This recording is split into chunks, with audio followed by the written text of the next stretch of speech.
Halo semua, ketemu lagi di VOA Creative Talk dengan saya Naratama. Program ini adalah program yang memang digarap khusus untuk para pemirsa dan juga pendengar podcast dan radio, karena kita akan membahas berbagai macam kisah dunia di balik layar dunia kreatif. Ada kuliner, ada film, ada fashions, dan kali ini tamu saya nih agak unik karena saya nggak pernah membicarakan masalah ini, itu masalah film preservation, yaitu bagaimana kita menyelamatkan film-film kita yang lama, film-film jadul, film-film masa lalu, tapi di-preserve untuk bisa ditonton seperti masa sekarang. Artinya, film-film ini harus dipertahankan keberadaannya. Siapa tamu kita? Kita lihat ini dulu.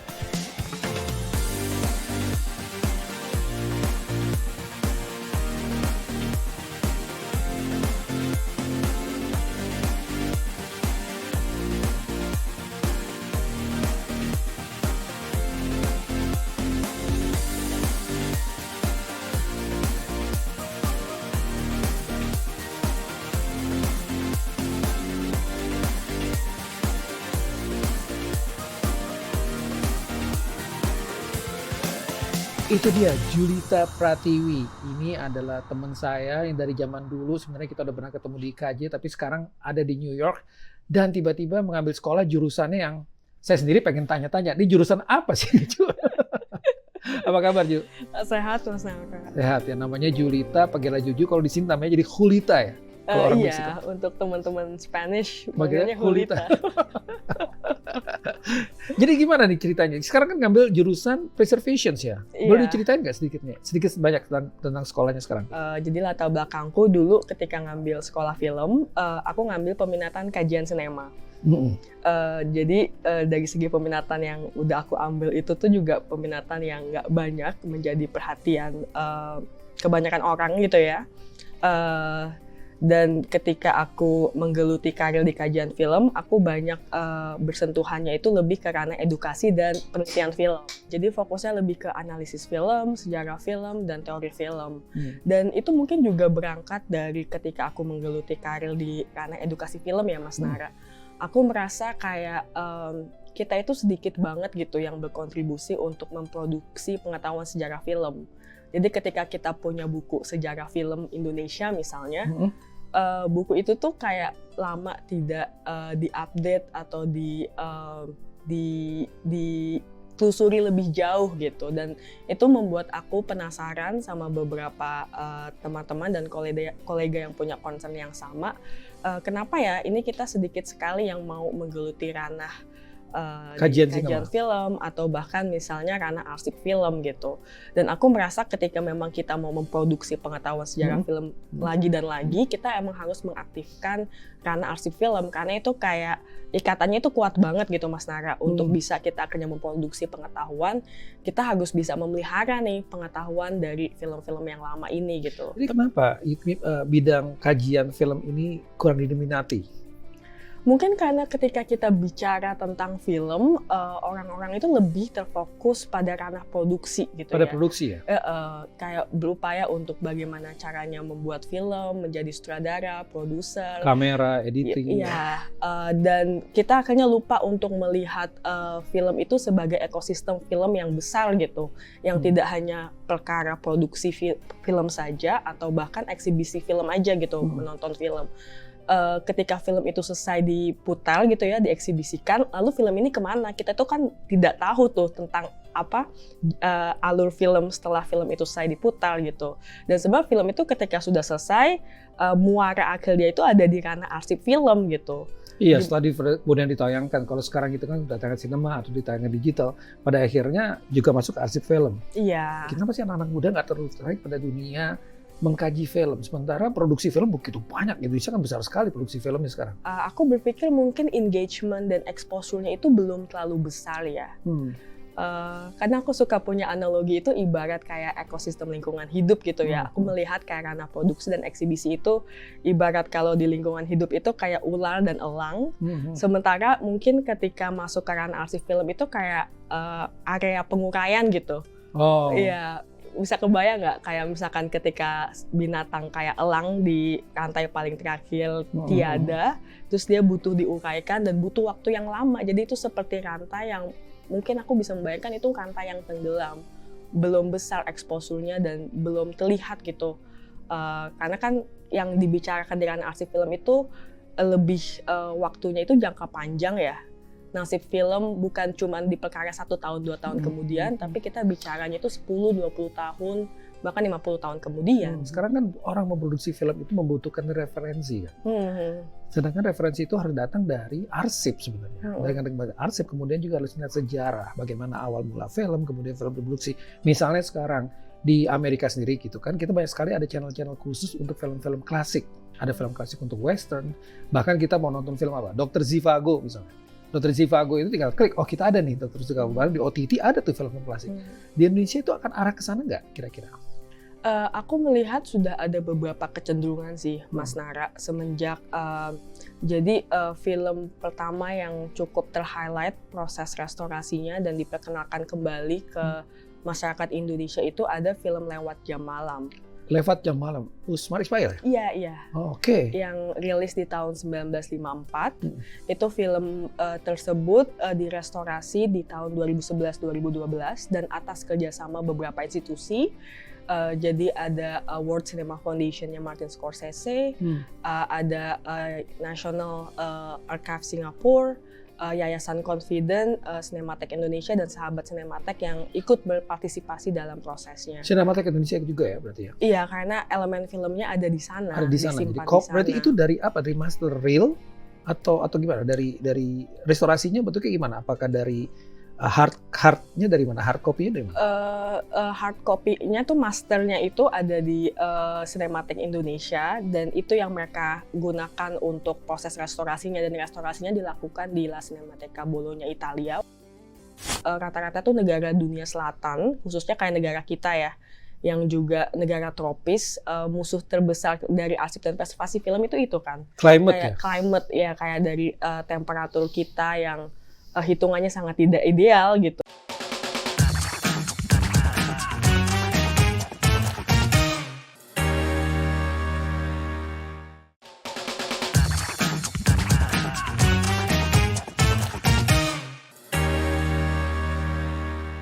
Ya waktu itu aku baru mendengar ceritanya ya, jadi tidak terlibat langsung tentang mengenai proses itu. Tapi setelah Lewat Jam Malam akhirnya direstorasi dan masuk ke Cannes Classic, waktu itu dari premiernya, aku melihat dari situ itu Kemendikbud mulai punya perhatian khusus untuk menjalankan restorasi film-film klasik Indonesia gitu. Karena setelah itu tuh kayak ada beberapa film Mas Nara, seperti film Pagar Kawat Berdurinya Asrul Sani, terus Tiga Darahnya Usman Ismail juga, terus ada Kereta Api Terakhir yang mulai direstorasi. Dan baru aja mungkin aku sekalian infoin ke teman-teman, Kemendikbud baru menjalankan restorasi untuk film Dr. Samsi yang rilis tahun 1952 dan dibuat oleh sutradara perempuan pertama Ratna Asmara. Nah, pertanyaannya sekarang kalau misalnya itu direstorasi, itu berarti materinya itu dari materi 16 mili atau 35 mili atau apa film? Macam-macam untuk setiap kasus macam-macam. Setiap proses restorasi itu macam-macam. Karena kan biasanya itu rangkaian restorasi itu sangat panjang, Mas Nara. Jadi ada tahapan paling awal itu dilakukan yang namanya inspeksi film. Inspeksi film. Ya, jadi kita melihat elemen-elemen film apa saja yang ada gitu, dari mulai master negatifnya sampai master copy printnya, dan seringnya tuh yang menjadi acuan itu master copy print atau positif atau release print namanya, karena itu adalah materi yang pada zamannya itu dilihat oleh penonton. Jadi itu menjadi kayak guidance ya. Oke, selain restorasi berarti penyimpanan film itu kan penting banget ya. Iya, berarti misalnya kalau di sini, kalau misalnya saya pernah ke Moving Image Museum di Queens gitu ya, itu memang preservation itu ada prosesnya dan mereka ada pendinginnya gitu ya. Bahkan kalau di sini ada Smithsonian Institute di DC, itu ruangan library-nya itu khusus gitu ya, semua dijaga, dinginnya dijaga, temperatur dijaga, kemudian dibersihkan. Kita masuk juga nggak bisa pakai pegang sembarangan gitu ya, harus pakai sarung tangan, karena saya pernah masuk tuh gitu ya. Itu di Indonesia gimana tuh? Akan kesana kah atau gimana? Selama ini yang aku tahu, institusi yang termasuk memang sudah memfokuskan dirinya untuk mempreservasi film-film Indonesia itu ada Cinematheque Indonesia. Ya. Yang kalau kita trace dari sejarahnya, dibuat di tahun 1970-an akhir oleh Pak Misbah Jusabiran. Ya. Karena ya seperti yang Mas Nara ketahui, Pak Misbah Misbah termasuk yang memberikan perhatian khusus gitu di samping beliau menulis cerita untuk film dan menyutradarai film, dia juga fokus terhadap apa cara untuk mengarsipkan dan mempreservasi film. Jadi lembaga itu yang termasuk mendedikasikan dirinya untuk mempreservasi film. Kawan-kawan ingin berkunjung, tempatnya itu ada di Kuningan, di Yayasan Haji Usmar Ismail, di lantai bawah. Ketika kita bicara di pembahasan ranah arsip dan preservasi, rata-rata tuh negara dunia selatan, khususnya kayak negara kita ya, yang juga negara tropis, musuh terbesar dari arsip dan preservasi film itu kan. Climate ya, kayak dari temperatur kita yang hitungannya sangat tidak ideal gitu untuk mempreservasi film, dan juga kelembapan yang tinggi gitu. Karena kan diharapkan dari temperatur dan juga dari kelembapan itu bisa dibuat serendah-rendahnya gitu. Itu malah makin baik untuk elemen film, karena kan pada dasarnya elemen film itu ada komposisi kimia yang dari kimia tahun juga, ke tahun itu tuh akan negatif film apalagi gitu, itu perlu dijaga banget itu. Itu kan memerlukan investasi yang tidak sedikit ya. Iya. Itu kira-kira gimana nih perjuangannya untuk mendapatkan investasi menyelamatkan film Indonesia gitu ya? Kalau aku masih percaya ketimbang misalnya, aku juga berharap ini bisa dibahas secara makro sih ya dalam ranah kayak di BPI atau di upaya untuk menentukan kebijakan film. Jadi alangkah baiknya juga ranah arsip dan preservasi film itu juga diperhitungkan lah bagaimana masa depannya gitu. Tapi di samping itu yang juga menjadi hal yang perlu diperhatiin adalah inisiatif-inisiatif yang sifatnya mikro gitu dari teman-teman komunitas dan aktivisme itu juga nggak kalah pentingnya. Seperti yang kalau yang selama ini aku jalanin di Indonesia itu kita aja semacam kolektif yang namanya Kelas Liarsip. Jadi Kelas Liarsip ini kolektif yang terdiri dari pengarsip film, sejarawan film, dan akademisi film yang concern sama sejarah film. Dan ini sebenarnya masih terkait dengan yang tadi aku sempat jelasin ke teman-teman dan juga Mas Nara tentang restorasi Dr. Samsi. Jadi sebenarnya proses risetnya itu udah kita laluin semenjak 2021. Dan di 2022 itu kita memberanikan diri untuk mendigitisasi kopi positif dari film Dr. Samsi. Dan itu juga bersamaan dengan upaya menuliskan sejarah keterlibatan perempuan di ranah sinema Mas Nara. Itu penting karena sekali itu ya, karena nggak pernah ada track recordnya juga ya. Iya, dan bukunya yang mengulas itu juga nggak ada ya. Iya, dan perempuan itu lebih fokus mereka-mereka yang ada di depan layar, bukan di belakang layar. Jadi itu kan upaya. Itu film pertama perempuan yang menyutradarainya ya? Iya, jadi Bu Ratna Asmara itu aktif membuat film semenjak 1950 dan sampai dengan 1954. Jadi ada 5 film yang beliau buat. 5 film dibuat? Iya, dan Dr. Samsi merupakan film tiganya. Waktu itu produksinya itu Bintang Surabaya. Berarti perjuangan untuk membuat film Indonesia itu sudah dari tahun 1950 dan itu perlu diselamatkan sampai sekarang. Iya, benar sekali. Terus bagaimana merunut sejarahnya itu? Itu berarti mencari arsipnya itu berdasarkan apa? Memilih film yang akan direstorasikan dulu itu berdasarkan apa? Untuk kasus Ratna Asmara dan Dr. Samsi ya. Dan untuk kasus itu sangat disayangkan memang Dr. Samsi itu satu-satunya kopi yang masih ada. Jadi ada kopi positif dan kopi negatif. Dan memang disayangkan kopi positifnya itu sudah banyak mengalami deteriorasi gitu ya, decaying gitu, sudah rusak. Dan makanya ketika akhirnya diputuskan untuk restorasi, kita juga akhirnya memanfaatkan kopi negatif gitu. Jadi dilakukan semacam rekonstruksi. Jadi itu juga kenapa proses restorasi jauh lebih panjang ketimbang hanya proses digitisasi. Jadi ada istilahnya satu penyakit film yang sangat khas, itu namanya Vinegar Syndrome atau sindroma asam. Salah satu penyakit film yang biasa mengenai film-film yang berbahan asetat.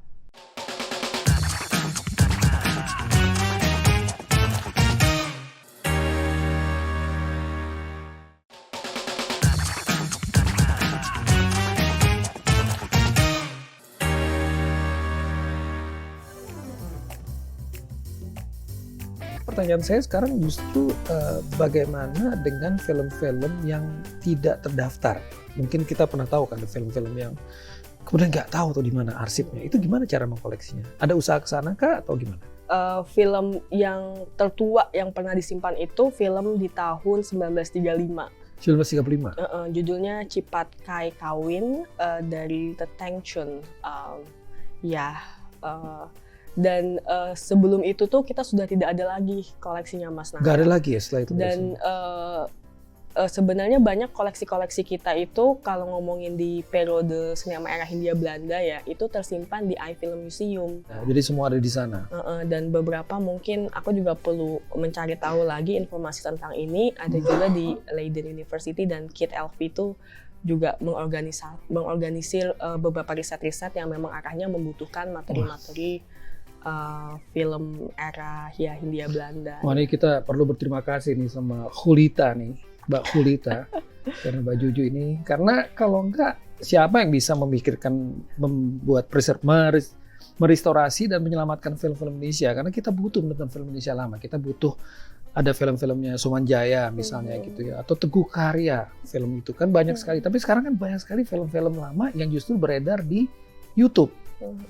Itu gimana itu? Satu perdebatan yang menarik ya, khususnya di ranah arsip dan konservasi film tentang copyright dan juga legal right dari pemiliknya. Tapi kalau untuk kasus di Indonesia sendiri, kita itu 70 tahun ya dari masa ketika film itu rilis baru akhirnya bisa menjadi public domain.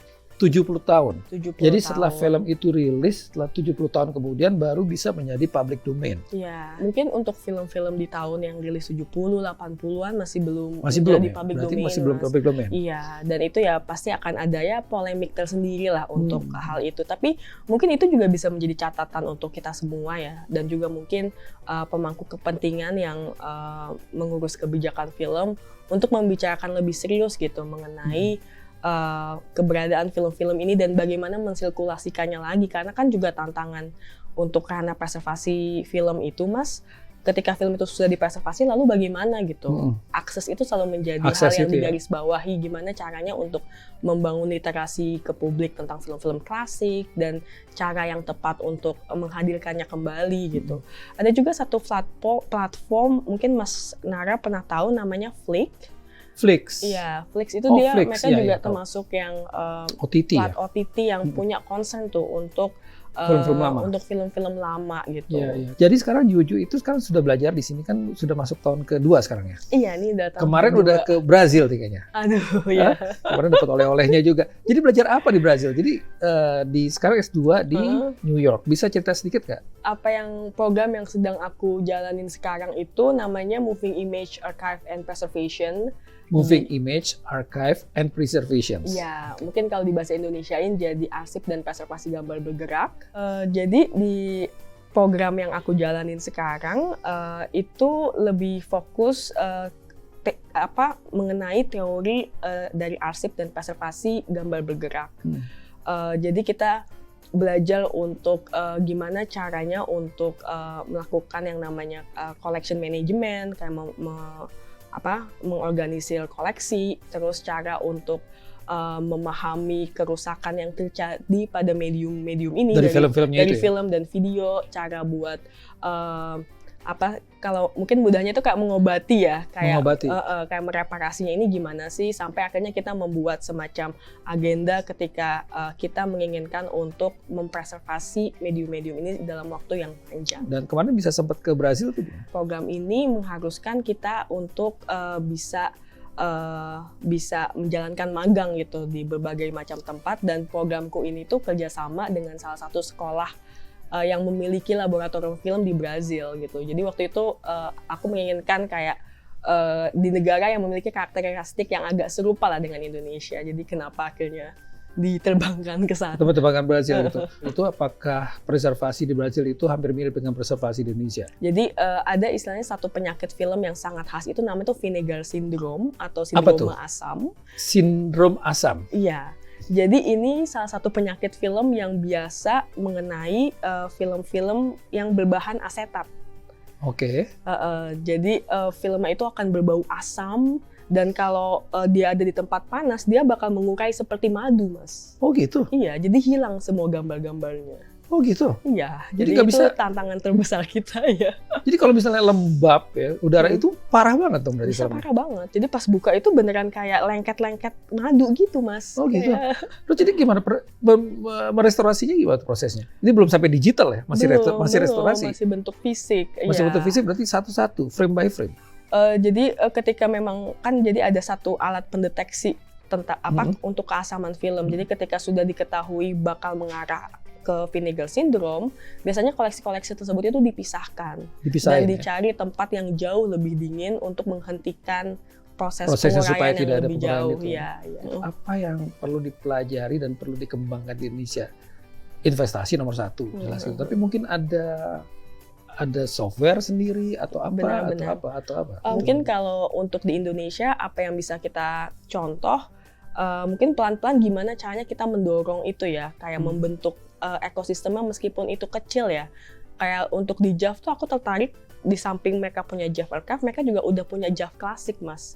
Kayak semacam layar, kayak kalau di NYFF kan ada revival films ya. film. Ya, mereka juga akhirnya mulai membentuk itu gitu. Terus abis itu di Indonesia itu kita punya Kineforum, tapi itu kan jadi Kinoforum udah lama juga tuh ya. iya, dan itu kan belum sampai masif ya, kayak gerakan sampai Iya. punya kebutuhan bioskop independen Betul, untuk terus betul. mensirkulasikan film-film Betul, lama. betul. Iya. Memang berarti yang harus didorong adalah bagaimana komunitas Indonesia, komunitas film khususnya dari segala lini ya, mulai dari profesional maupun yang indie itu juga Iya. mempunyai konsep yang sama untuk Iya. menyelamatkan film Indonesia. Iya, Jadi benar mulai banget. dari sekarang juga berpikir bagaimana bukan hanya merestorasi, bagaimana preserve-nya juga, bagaimana Iya, menyimpan film-film ini. Iya, Dan itu yang perlu ditularkan. Mungkin selama sekolah di sini itu banyak belajar itu ya. Mungkin ini akan di-share ke teman-teman di Iya. Indonesia, terutama di IKJ ya, di Fakultas Film Iya, IKJ iya. ya. Heeh.